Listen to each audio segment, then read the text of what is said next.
invite you both, André Baer, Jessica Saunders, and you can make that decision who's doing what.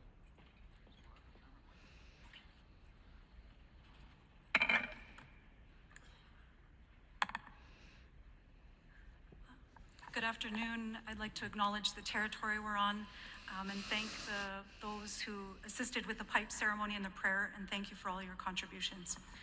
On long-term reform, the Canadian Human Rights Tribunal, after hearing mounds of evidence from First Nations, leaders, elders, knowledge keepers from across Canada, these are some of the things that the tribunal said about long-term reform. The cycle of harm must be broken. On what's needed, a complete reform, a transformation that will protect generations to come, and called the discrimination against First Nation children and families harms of the worst kind. Canada has said to experts, part of the broader circle, that they never would have done any of this if it weren't for the orders in the Canadian Human Rights Tribunal. Why would we make a dispute resolution system that gives us less than what we currently have available under the Canadian Human Rights Tribunal? And I'm talking about the dispute resolution process. There are critical pieces missing in the jurisdiction of the Dispute Resolution Tribunal. It can't make orders that would result in systemic change. When I said this, when we were reading, off the jurisdiction to a lawyer who doesn't practice in this area, they laughed because they were like, isn't that the whole point of this? Systemic change, a complete reform, isn't that what was fought hard for over 16 years in the Canadian Human Rights Tribunal? And this process doesn't do anything to assist in making systemic change? It should also be able to make interim orders that protect the immediate needs of children. And thank you to the Caring Society Legal Counsel who pointed that out, and also to families.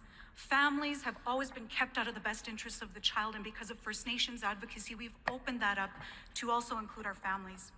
The provisions on dispute resolution are soft on Canada's discrimination and will perpetuate discrimination. It's been said that the dispute resolution process is a First Nation process. I look forward to hearing more on this because I don't see that. It's completely tailored to Canada. I've been on the front lines practicing child protection my entire career, representing nations and agencies in court from mediations to trials. Now, when it comes to an on-the-ground example, part of the difficulty I have with this agreement is I don't know how much the people who negotiated it with respect understand the on-the-ground realities when it comes to protecting First Nations children and protecting First Nations families. How many of you have been dealing with delays and moving goalposts on information requests from Canada in your CHRT 41 capital application process? I'm going to bet pretty much everyone in this room, them or their nations, their staff people have been dealing with these issues. Now, just an example of an on-the-ground reality of how this process is soft on discrimination. When there's funding shortfalls and you don't have enough money in prevention, housing, capital to deal with all the issues facing your nations, and that was talked to in other panels. We know experts are forecasting shortfalls in each region within the first 5 years of this agreement. When there's shortfalls, you have to make a service provider funding adjustment request. Agencies can do it for reasons beyond reasonable control. When nations have to do it, this is First Nations. This is a First Nation process. Unforeseen events beyond its reasonable control, not including reasonable foreseeable natural events or circumstances covered by other government programs or policies. There you have it, First Nations being again made to jump through all the hurdles. What do those things mean? I'd like to hear the lawyers who negotiated speak to that, because it's First Nations who are going to have to on the ground deal with this. It then goes, and I can cite the sections. Section 198. It says, ISC shall make a determination on the funding request. But in the very next breath, it says, if ISC has not made a determination within 30 days, the request is deemed to have been denied. So when you as a First Nation don't have enough money and you or your agency have to go seek more, if ISC, it says it has to, but then in the next breath it says, oh, it doesn't have to make a decision. And when it doesn't, it's deemed denied. The Caring Society has said in decisions on those such processes, it should be deemed approved. That will get Canada to move.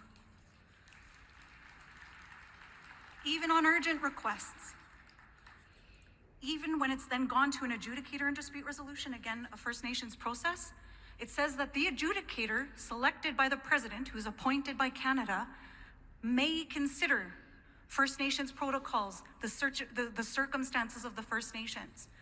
It has to. The only thing it can consider is what Canada used to decide it. It doesn't consider anything from the First Nation. Rather, that's discretionary. That's not a First Nation process. Thank you. Dansa, my name is André, and I'm a former child of care. I remember the day when I was 4 years old and I was ripped out of my mother's arms by a social worker and placed with a white family. We have an unprecedented opportunity. We crushed Canada at the Canadian Human Rights Tribunal, and this moment is critical because for the first time, we truly have the ability to hold Canada accountable to the atrocities that they have committed against our kids. This is bigger than the AFN. This is bigger than their legal team. This is bigger than Canada. The decision we will make here will have a lasting impact on our children suffering in the child welfare system today and those who are going into the same harmful system tomorrow. For a moment, ask yourselves, how many of your children do you have in care, and what is your responsibility to protect them? Now ask yourself, how many children does the AFN have in care? The AFN, nor their legal counsel, can decide the fate of our rights holders and our future generations. We have the inherent right to care for our children. We've never given that up, but we also have the responsibility to care for our children, and that was given to us by the Creator. This is why it's unfair that the parties are controlling negotiations to decide the fate of our children and their future. Why did it take this long for the parties to graciously agree that the other regions now have a say in what happens to their kids? Ask yourself, why would it ever be okay for one region and their children to get more funding than the others? Wasn't that the point of this, to end the discrimination against our kids? We have an opportunity now to establish a governance structure like it has never been done before. The Reform Implementation Committee cannot overlook the inherent rights of our chiefs nor their governance processes. Ask yourself, for all the First Nations who are not in the room and who are not participating, whether it's okay for us to make binding decisions for them, their children, and their future generations. I believe we need a National Chiefs Commission on Children and Families that is led by you, the rights holders of our First Nations across the country. This cannot be something where decisions are made behind closed doors. This cannot be something that is staffed by Indigenous Services Canada.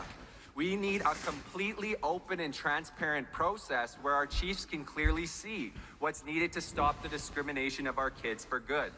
We believe the National Advisory Committee needs to come back on board and support the leadership in real time, because it's our experts that we put faith in and our trust in to guide our decision making to do what's best for our kids. We are not putting our faith in Canada nor the AFN. It's important that the Expert Advisory Committee be included because it's their job to reform the department. Never forget this. The CHRT had said themselves, it's the department that needs to change. And this cannot happen if Canada has the final say over recommendations made by the Reform Implementation Committee. Don't get me wrong, this is a good start. But I don't trust Canada, and I personally don't trust the AFN. We need the CHRT to remain involved in this agreement.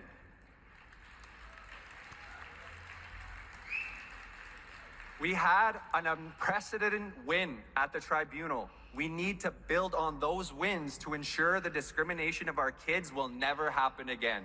Thank you.